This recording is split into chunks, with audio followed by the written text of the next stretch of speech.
ତିନି ମାସ ହବ ବିଧାନସଭାରେ ବାରମ୍ବାର ଆମେ ଉଠେଇଲୁ ଯେ ଗୋଟେ ହାଉସ୍ କମିଟି କରାଯାଉ।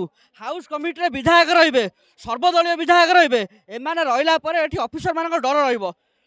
3 ମାସ ହେଲାଣି ରାଜ୍ୟରେ ମହିଳା ଅସୁରକ୍ଷିତ ବାରମ୍ବାର ଏସବୁ ଜିନିଷ ଆମେ ଦେଖି ଆସୁଛୁ। 3 ମାସ ହେଲାଣି ଗ୍ୟାଙ୍ଗରେ ବଢ଼ି ବଢ଼ି ଚାଲିଛି। ସରକାର ଗୋଟିଏ ବର୍ଷ ପାଳନ କଲା ଭିତରେ ଯେଉଁ ରେଟ୍ରେ ଗ୍ୟାଙ୍ଗରେ ବଢ଼ିଛି ତା ହିସାବ ବାହାରେ। କିନ୍ତୁ ପରବର୍ତ୍ତୀ ସମୟରେ ଏ ଜିନିଷ 3 ମାସ ହେଲାଣି ଘଟୁଛି, କିନ୍ତୁ ରାଜ୍ୟ ସରକାର ଚୁପ୍। ଯଦି ଆଜି ଗୋଟେ ହାଉସ୍ କମିଟି ତିଆରି ହେଇଥାନ୍ତା ତାହେଲେ ଆଜି ଭଳି ଅବସ୍ଥା ହେଇନଥାନ୍ତା। ଆପଣ ଭାବନ୍ତୁ, ଗୋଟେ ସି ବିଚ୍ରେ ଗୋଟେ ନାବାଳିକା ଯାଇଛି ସେଠି ବୁଲିବା ପାଇଁ, ସେ ଜାଗାରେ ତାକୁ ବଳାତ୍କାର କରାଯିବ।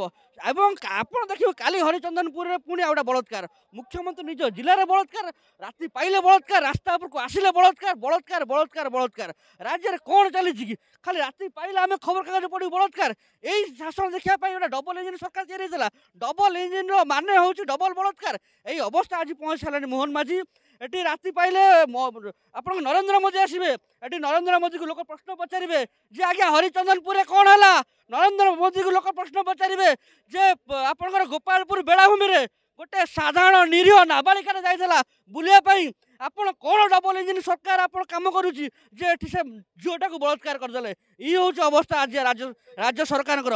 ନା ଇଏ ନିଜକୁ ସୁରକ୍ଷା ଦେଇପାରୁଛନ୍ତି, ନା ଏମାନେ ଅଫିସରକୁ ଲଗେଇକି ଲୋକଙ୍କୁ ସୁରକ୍ଷା ଦେଇପାରୁଛନ୍ତି, କାହାକୁ ସୁରକ୍ଷା ଦେଇପାରୁନାହାନ୍ତି। ଏପରିକି ମୁଖ୍ୟମନ୍ତ୍ରୀ ନିଜେ ମଧ୍ୟ ଅସହାୟ। ଆସିକି ମୁଖ୍ୟମନ୍ତ୍ରୀ ଚାରିଆଡ଼େ ବୁଲି କହୁଛନ୍ତି ଯେ ମୁଁ ଅସହାୟ।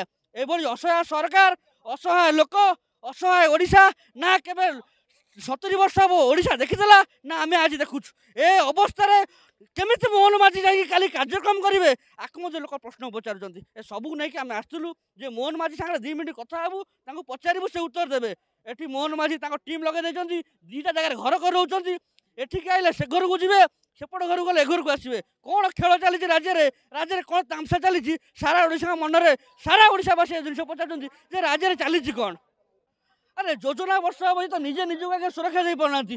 ନିଜେ ମୋହନ ମାଝି ଆସି କହିବେ ମୁଁ ଅସହାୟ, 4.5 କୋଟି ଓଡ଼ିଆ କହିବେ ଆମେ ଅସହାୟ। ଏଠି ଯେତେ ନାବାଳିକା ଅଛନ୍ତି ସେମାନେ କହିବେ ଆମେ ଅସହାୟ, ମହିଳା ଅସହାୟ। ଯେତେବେଳେ ଏଠି ଇଏ ସହାୟ ହେଇପାରୁନାହାନ୍ତି, ଇଏ ଯୋଜନା କ'ଣ କରିବେ, ଲୋକ କ'ଣ ବେନିଫିଟ୍ ହେବେ? ଆଜି ବର୍ଷେ ଭିତରେ କ'ଣ ତମେ କହିଥିଲ, କ'ଣ କରିନ, ଏସବୁ ଜିନିଷ ଆଲୋଚନା ହେଉଛି। ଆଉ ଆସିକି ଏଠି ମିଛୁଟାରେ ମୁହଁ ଦେଖିବା ପାଇଁ ନରେନ୍ଦ୍ର ମୋଦି ନ ଆସନ୍ତୁ, କାରଣ ଏଭଳି ଟ୍ରାନଜିଟ୍ ପିରିୟଡ଼ରେ